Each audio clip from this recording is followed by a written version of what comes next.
like to let that say it all. It's your boy S, and this is BARZ WRESTLING MEDIA. Coming up next, we talk about Tiffany Stratton and that crazy video that's been floating around the internet, and we talk about Max Caster and his interview with Chris Van Lee. Pay attention.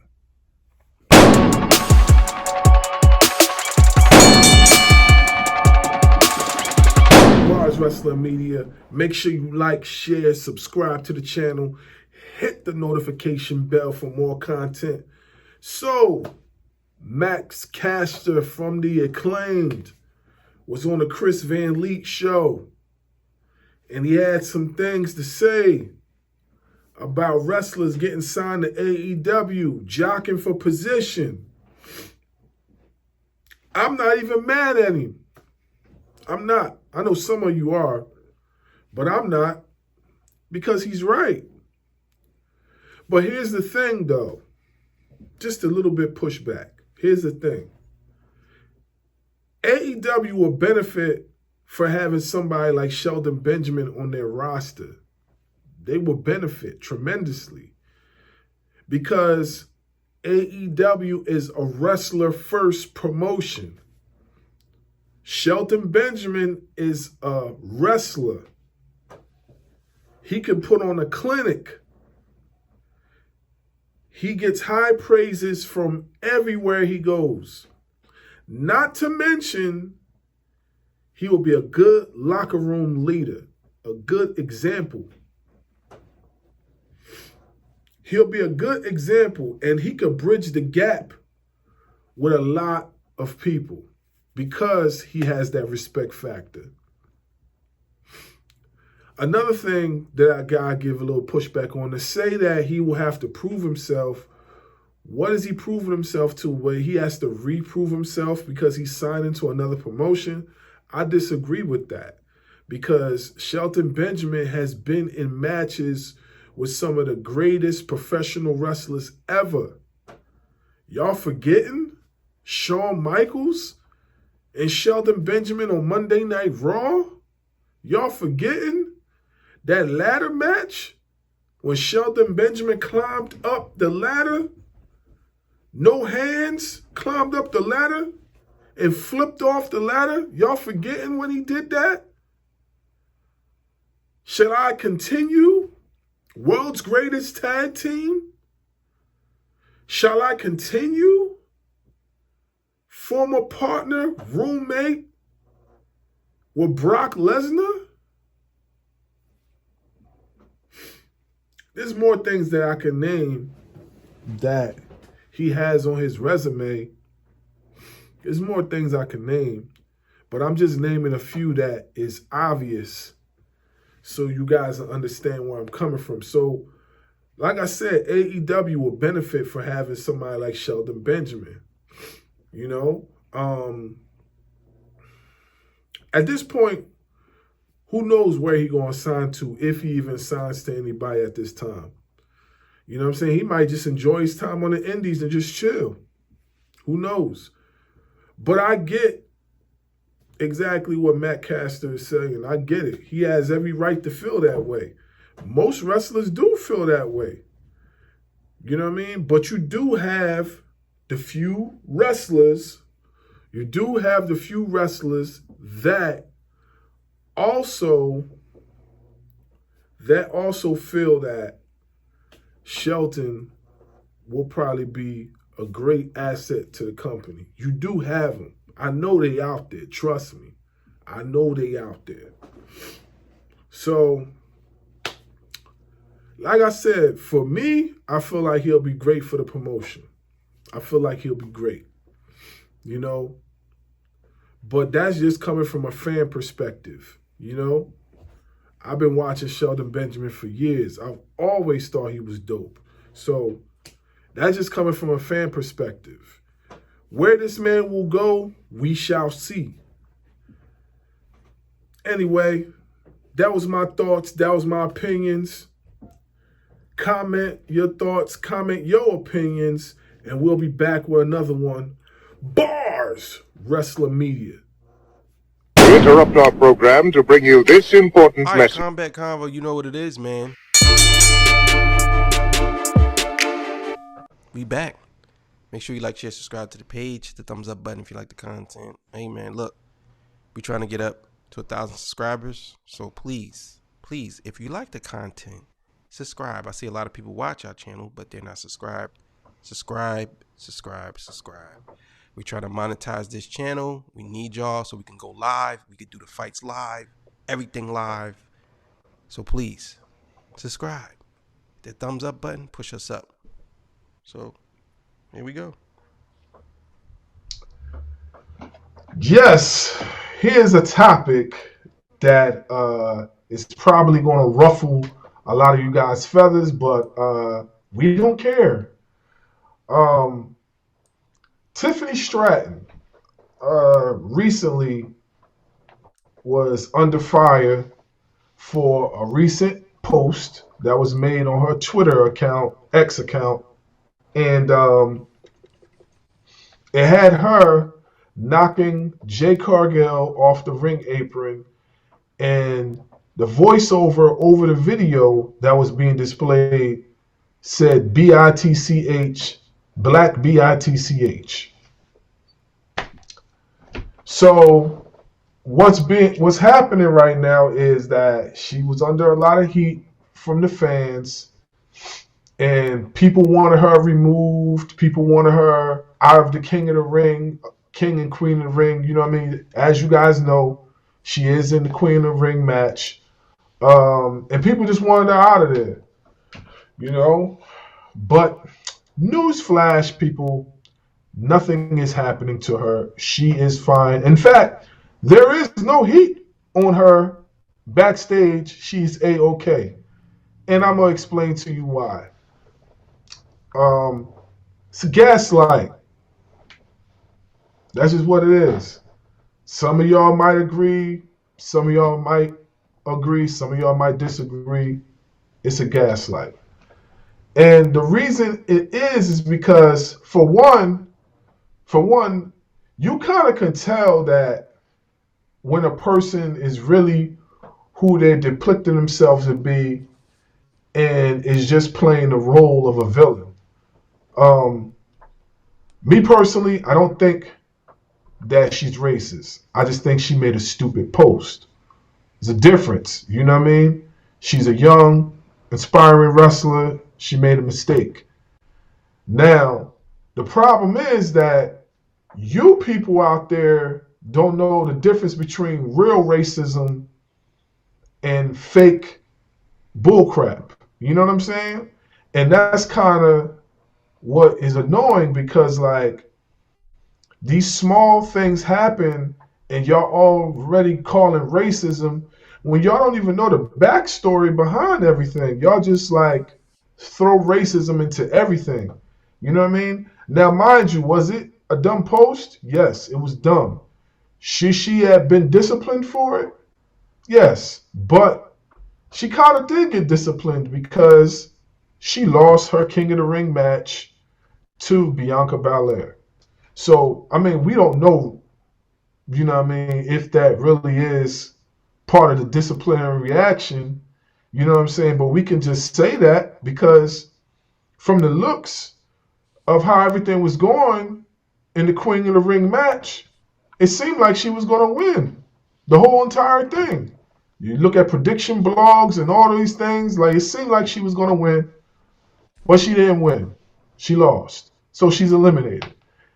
Not to mention, no comments about this from Bianca Belair or Jay Cargill was mentioned. They didn't say nothing, which means either the backstage told them don't say nothing, or they didn't feel offended because they just felt like she made a mistake. No one really knows. On top of that, there's also speculation that she possibly didn't make the post herself. So really, who knows?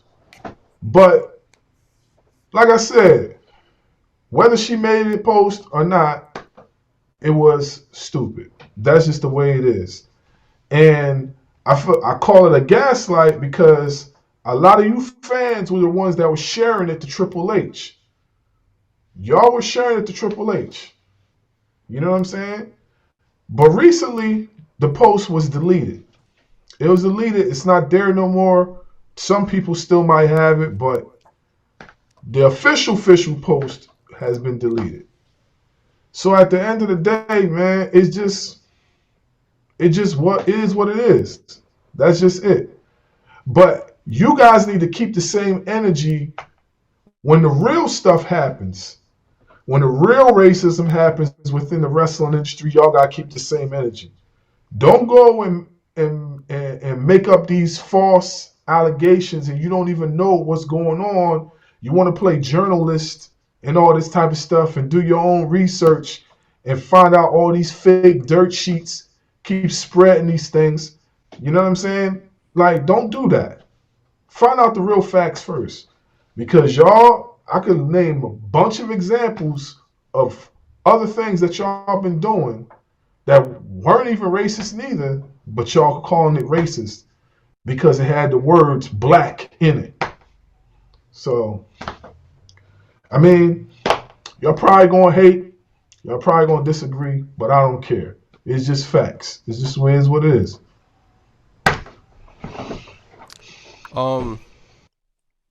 I think people are much, they're oversensitive about a lot of stuff. And when it comes to things like this, everybody's looking for a reason to cancel somebody. Because we have a lot of, let's just say, keyboard warriors now. Those people behind the keyboard, they feel like they're making a change by doing something.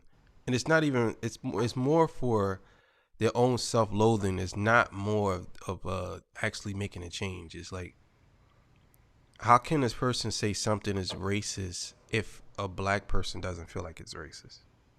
How can you tell me that there's a point that something is racist if, let's say, for instance, let's just say a white guy called me a black MFer, right? But I don't take that as racist. And you tell me as a white person that that's racist. But I'm telling you that I don't feel like it was a racist comment.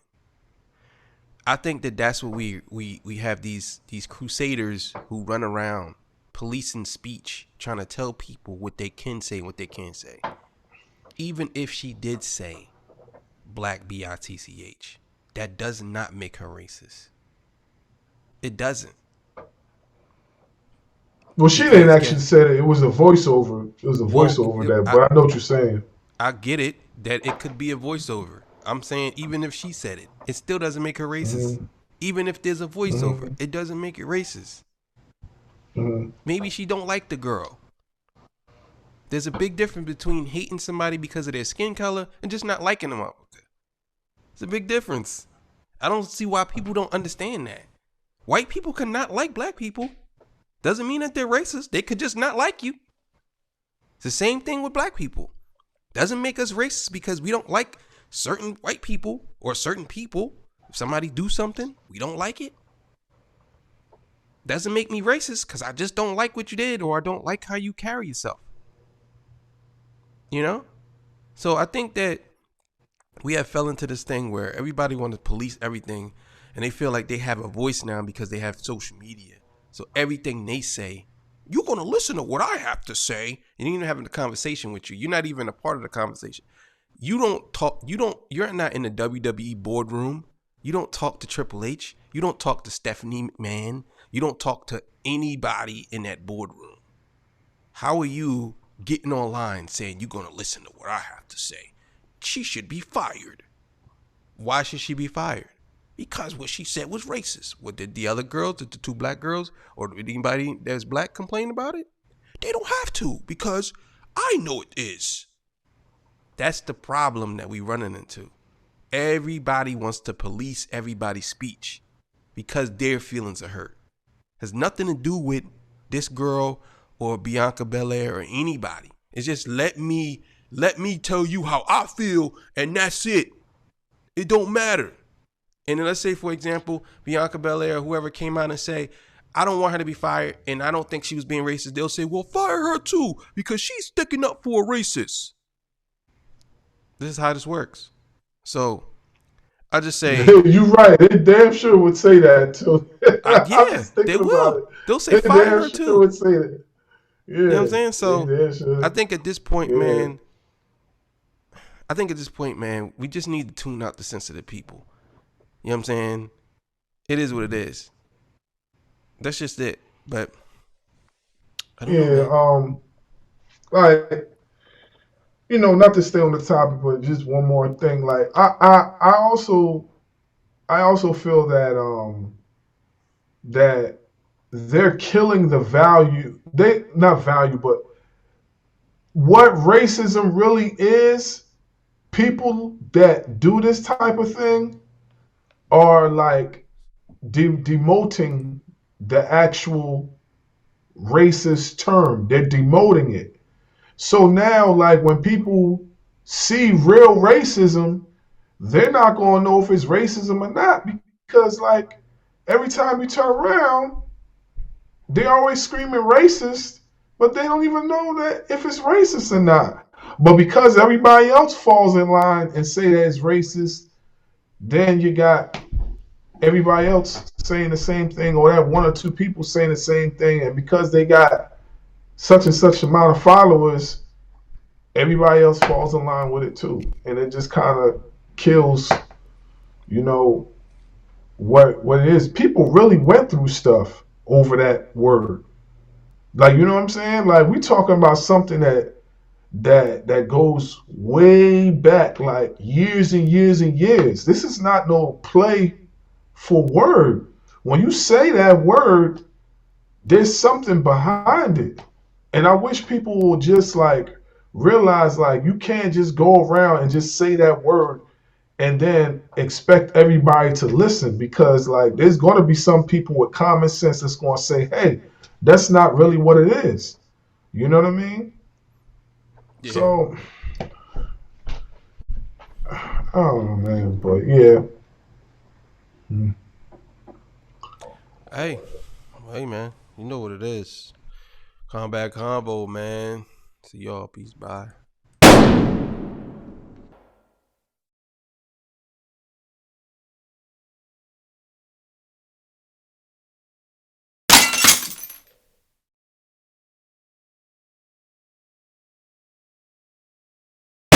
Remember that?